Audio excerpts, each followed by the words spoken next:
Hi guys, and welcome to Smelly Swede. In today's episode I'm going to talk to you about swedoft yet again. But the reason is that I recently got an invitation to meet up with the two fine gentlemen behind swedoft, the perfumer and the owner Mr. Juhlin, and the CEO General Manager Jeff Juhlin. And at that meeting I was gifted two fragrances, Rasputin and Black Rose. So, few impatient bosses out there, just stay tuned 5 more seconds. In the meantime, hit the subscribe, hit the notification, give a thumbs up. If you want to see me talk about Rasputin, click the link down below to my Instagram account where you have a 1-minute review of that fragrance. Here we will talk a little bit more about Black Rose. Now, it was gifted to me, so credibility is important to me. And giving a review about this one, to be fair and not lose credibility, is hard because I really love this fragrance. I really enjoy it. For me, it's a combination of rose and oud. We all know it has been done several times, but this time it is in a new way for me. This is more of a dark rose. It's not the jammy, sweet rose that you get from most of the offerings with this combination. It's more a dark rose. Surrounded by the incense in this one. The notes listed are Damascus rose, incense, wood, chamomile. But you do feel here the rose is surrounded by the incense. And that gives me this mysterious, sensual gentleman feeling. What I see myself wearing when I think about this fragrance is a black tie. And you know, you have a front pocket where you can put down a tissue or something. Throw that tissue away. Go and get yourself a deep, dark red rose and put it there. That is the feeling I get out of this one. That is what I see myself wearing when I smell this one. Because this one is a special occasion fragrance. It isn't for office, it isn't for everyday use, it is special occasions only. To me at least. Make up your own opinions if you feel different. It's totally fine with me. So, from the opening, as I said, the incense surrounding the rose. But the rose gets brighter and brighter and brighter through all its longevity. And in the dry down, the oud is allowed to take a bigger place in the composition without being overpowering, and that the oud is surrounding the rose instead, which makes it a well-balanced fragrance from start to finish. The rose is the prominent note, but from start dark, and then it turns a little bit brighter. So that is what I can say about this one. 8 hours plus longevity. Projection, you do get a pretty good projection for the first 2 hours. You have a nice scent trade for about 5 hours. When you apply this around your neck, you do get those whiffs all the time, and they're all pleasant whiffs. Really enjoyable whiffs that you get. Now, I've been talking about that. For the first time ever, I've done some notes here just to keep me on track, because otherwise I will be all over the place. I also got these 3 samples with me home from swedoft. It is 3 samples of future releases. They wanted my opinions about them. But before we talk about these samples, I had to ask the tough question. The tough question to ask was, what do you feel about being accused of being a clone house? They laughed a little bit, and if you have been to this channel, you know that I don't think it is a clone house. I think that there are some fragrances that are similar, but with twist to it. And that was exactly his words as well. We have taken well-known DNA fragrances and added a twist to them. In some cases, we even improved the quality of the juice massively.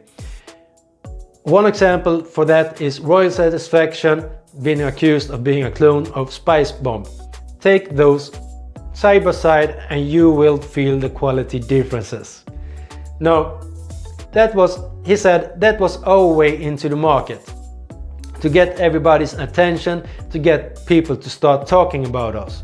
And at that point we all know, it's no time, he said, it is no time for us to release the bomb.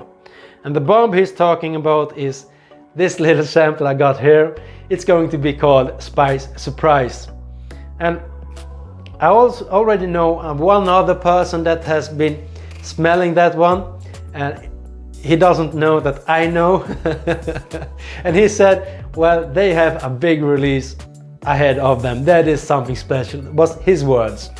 My words is, when I first tried it, I do get the heavy plum feeling, but I wasn't overwhelmed. I got the heavy dark plum feeling, kind of what you find in a drink called raki. That was kind of a hint I got out of it, but it develops beautifully. Different new notes coming through and taking more place. And the beautiest thing about this fragrance is that it grows on me. Every single time I tested it, it has become better. I liked it more. And every single time I use it, I discover something new about it, which makes this one a very interesting fragrance. This is only the working project. It's not the finished product, so maybe there will be some changes made to that one as well. And then it will be released in September, end September, start October. Another fragrance is this one. It's going to be called Niche Wave, and that is, the perfumer's words was, that is natural oud at a reasonable price. So we have to take his words for it, that it is natural oud at a reasonable price.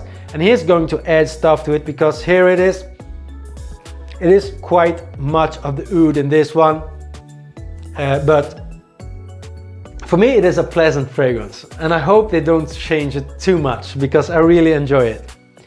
And it was, I believe this one, I'm not sure, but I believe this one will be called Bohemian, which I can't talk to you too much about because I only tried it a little spray once.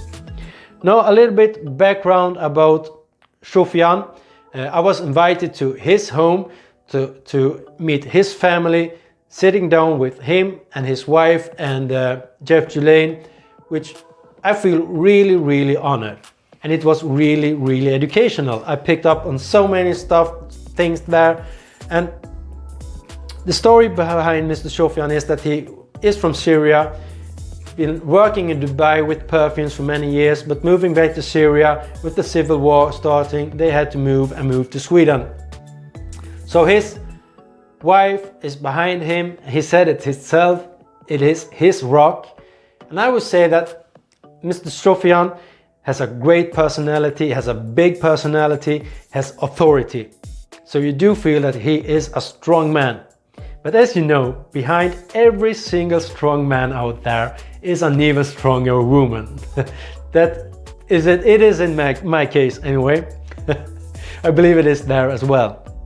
And another nice thing is that when the meeting was rounding up, I asked, what can I tell if I do a YouTube episode about this meeting, what can I tell everybody?